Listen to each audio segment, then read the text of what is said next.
Καλημέρα φίλοι μου. Σήμερα θα σας δείξω με πολύ απλά εργαλεία που έχουμε περισσότεροι τουλάχιστον στο σπίτι μας πώς θα φτιάξουμε ένα σπαστήρα ζάχαρης, το οποίο το είδα και εγώ από το YouTube, το είχαν φτιάξει ήδη κάποιοι άλλοι και είπα να κάνω και εγώ το πείραμα να πειραματιστώ. Αυτό που θα χρειαστούμε είναι ένα γωνιακό τροχό, εγώ είχα αυτόν μάλλον, μια κατσαρόλα με καπάκι, καλά θα ήταν να υπάρχει, την οποία ένα μαχαίρι που θα φτιάξουμε, το οποίο θα μπαίνει μέσα εδώ, να είναι όσο το δυνατόν τα τυχώματά του να τα καλύπτει περίπου, για να το δείξουμε έτσι ώστε θα μπει.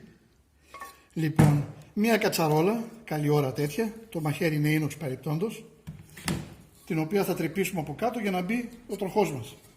Και να το βιδώσουμε φυσικά με τις γωνίες που θα θέλουμε για να το σταθεροποιήσουμε. Θα μεγάλη προσοχή στο μαχαίρια μας, το οποίο εγώ το έχω κονίσει από τη μια μεριά και από τις δυο γιατί περιστρέφεται έτσι. Να είναι ζυγισμένα σωστά, αλλιώς θα πάλετε, θα τρέμει και θα έχετε πρόβλημα. Βάζοντας, όπως θα δείτε εδώ, τον τροχό μας, εννοείται ότι το βιδώνουμε από κάτω με τις γωνίες που έχει τις τρύπες εδώ. Φτιάχνουμε γωνίες και το βιδώνουμε. Μετά μπαίνουν το κλειδάκι μας, το πρώτο το δαχτυλίδι, μπαίνει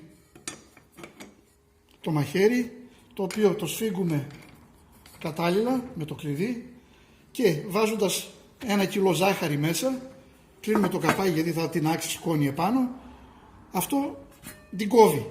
Όντως δουλεύει. Έκοψα ζάχαρη, κάνει καλή δουλειά, κιλό, αργεί βέβαια λίγο, αργεί λέγοντας ότι αν δεν το έχετε σταθεροποιημένο σε μια μέγενη, για να μην το κρατάτε, θα πρέπει να το λύνετε, να το βγάζετε, να τεινάσετε την άχνη κάτω. Αυτό που δεν μας είπαν όμως οι φίλοι μας, οι οποίοι μπορεί να μην το γνώριζαν κιόλας, είναι ότι όσο καλά και να κόψετε την τρύπα εδώ, θα βλέπετε ότι αφήνει ένα κενό.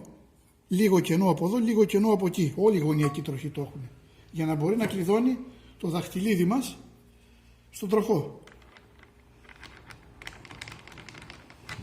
Λοιπόν, αυτό εδώ περιστρέφεται. Όσο καλά και να κόψετε την τρύπα, ακόμη και αν βάλετε όπως έβαλα εγώ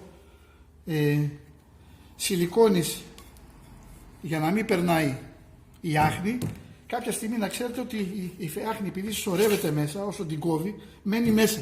Δεν έχει διέξοδο διαφυγής. Οπότε στουμπώνει, γεμίζει, με αποτέλεσμα η άχνη να εισχωρήσει στο ρουλεμάν, με τη θερμοκρασία να γίνει καραμέλα, με αποτέλεσμα να σχαλάσει το ρουλεμάν. Αυτό είναι κανόνας. Θα γίνει κάποια στιγμή. Δεν θα γίνει με την πρώτη, δεν θα γίνει με τη δεύτερη, μπορεί να γίνει με την τρίτη, την τέταρτη. Κάποια στιγμή θα γίνει πάντα. Οπότε έψαξα να βρω μια λύση γι' αυτό. Οι φίλοι μας στο ίντερνετ που το είδαν δεν το είπαν αυτό. Μπορεί να μην τους έτυχε βέβαια κιόλας ή να μην το ξέρανε. Εγώ το ανακάλυψα πάντως γιατί χάλασε το ρουλεμάν, αναγκάστηκα, άλλαξα ρουλεμάν. Καλά είναι να έχετε και ένα επιπλέον, εσείς που γνωρίζετε και πιάνουν τα χέρια σας, να μπορείτε να τα αλλάξετε. Αλλάζει εύκολα γενικώς. Οπότε έψαξα να βρω λύση ώστε να μην έχουμε αυτό το πρόβλημα. Οπότε τα πειράματά μου μετά τα έκανα με άλλη κατσαρόλα. Όπως βλέπετε εδώ, να κλείσω και αυτό, δεν χρειάζεται.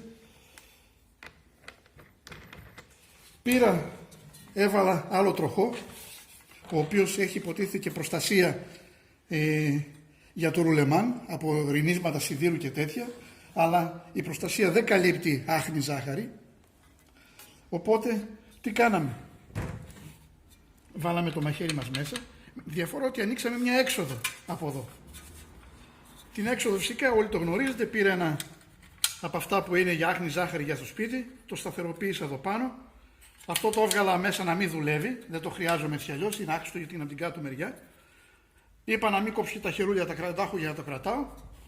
Δεν με ενοχλεί ούτως ή άλλως και κάθεται καλύτερα και η σακούλα που βάζω. Οπότε θα δείξω και βίντεο στο τέλος πώς δουλεύει και πώς πετάει η ζάχαρη. Οπότε τι κάνουμε? Ρίχνουμε τη ζάχαρη μας σιγά σιγά εδώ, με αποτέλεσμα να βρίσκει έξοδο, η περιστροφή, η φυγόκεντρος δύναμη να πετάει την άχνη στα τυχώματα και αφού την κόψει την πετάει τη σίτα κάτω. Οπότε δεν πλησιάζει στα κέντρα ώστε να στουμπώσει και να περάσει μέσα. Φυσικά λίγο θα περάσει πάλι κάποια στιγμή, ελπίζουμε όχι τόσο πολύ ώστε να μας κολλήσει το ρουλεμάν. Φυσικά λόγω ότι αυτή δεν έχω καπάκι, Έφτιαξα ένα με χαρτί, το οποίο το κολλάω πάνω εδώ με χαρτοτενία γύρω-γύρω. Από εδώ ρίχνουμε τη ζάχαρη και από εκεί φεύγει, για να μην πετάγεται προς τα πάνω. Το μυστικό τώρα ποιο είναι στην όλη αυτή η περίπτωση? Η ζάχαρη που θα ρίχνετε να τη ρίχνετε αργά-αργά. Όσο αργά πέφτει, τόσο πιο εύκολα δουλεύει και το πετάει στα τυχώματα. Αν ρίξετε ποσότητα, θα μπορεί να στουμπώσει μέσα και να έχουμε θέμα στο ρουλεμάν. Οπότε, το ένα μυστικό είναι αυτό. Δεύτερον, κάποια στιγμή, εδώ η σίτα μας θα γεμίσει άχνη, μπορεί να στουμπώσει κιόλας. Ένας καλός τρόπος που με βόλεψε το χαρτί είναι ότι κατά την περιστροφή του φουσκώνει λίγο προς τα πάνω. Οπότε τι κάνω? Απλά το χτυπάω σαν τύμπανο, με αποτέλεσμα να δημιουργεί υποπίεση, αφού φυσικά βάλω κάτι εδώ και κλείσω έτσι να μην πετάγεται από εδώ. Δημιουργεί υποπίεση στον αέρα, με αποτέλεσμα η έξοδος μόνο από εκεί, οπότε το ξεμπουκώνει εύκολα και φεύγει τέτοια η άχνη ζάχαρη. Και έτσι φτιάχνουμε τη ζάχαρη, την άχνη. Βέβαια θα δοκιμάσω να κάνω επιπλέον τρύπες, διότι άμα ρίχνω λίγο παραπάνω τη ζάχαρη, καμιά φορά γεμίζει μέσα, οπότε θα κάνω άλλες 2 τρύπες. Αν αυτό τώρα το έβαζα στην άκρη, θα μπορούσα να βάλω παραπάνω τέτοια ίδια. Αλλά τώρα επειδή δεν έχει περιμένει χώρος, οπότε θα κάνω 2 ακόμη μικρότερες τρύπες, ώστε να μεγαλώσω την έξοδο, για ώστε να δουλεύει ακόμη πιο ξεκούραστα το μοτέρ. Και το μηχάνημα, αλλά και να πετάει τη ζάχαρη. Βέβαια θα αλλάξω και το μπουκάλι μου εδώ, το κάνω πιο ψηλό, διότι καμιά φορά όταν γεμίζει πετάει από εδώ πάνω και πρέπει να το κλείνω, οπότε πιστεύω ότι αυτό το ύψος θα είναι πολύ καλά.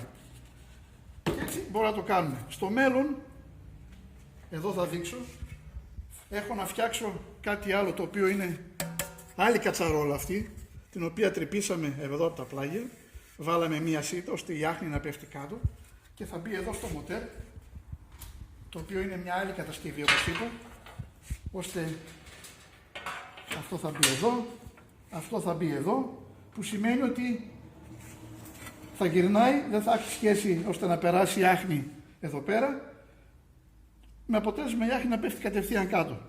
Αλλά αυτό είναι μια άλλη κατασκευή, σε δεύτερο χρόνο θα γίνει. Στο τέλος, όπως είπαμε, θα έχει ακολουθεί ένα βίντεο με τον τρόπο λειτουργίας με ένα μόνο τέτοιο, με μια μόνο έξοδο. Αν τώρα αν καταφέρω και προλάβω και κάνω και άλλες 2 τρύπες, θα δείξω και την έξοδο με όλες τις τρύπες ανοιχτές, να δούμε πώς δουλεύει. Και μια τελευταία συμβουλή, πριν εξαφανίσετε τις κατσαρόλες της γυναίκας σας, καλό είναι να τις αγοράσετε καμιά καινούργια να έχει, ξέρετε εσείς.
είπα, στο κέντρο δουλεύει πολύ καλύτερα από ό,τι στην άκρη, και αν βουλώσει η έξοδος φουσκώνει το χαρτί, οπότε το ανεβοκατεβάζουμε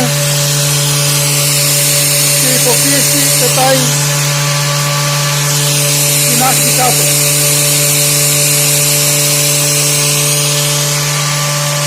Και είναι πολύ καλύτερα.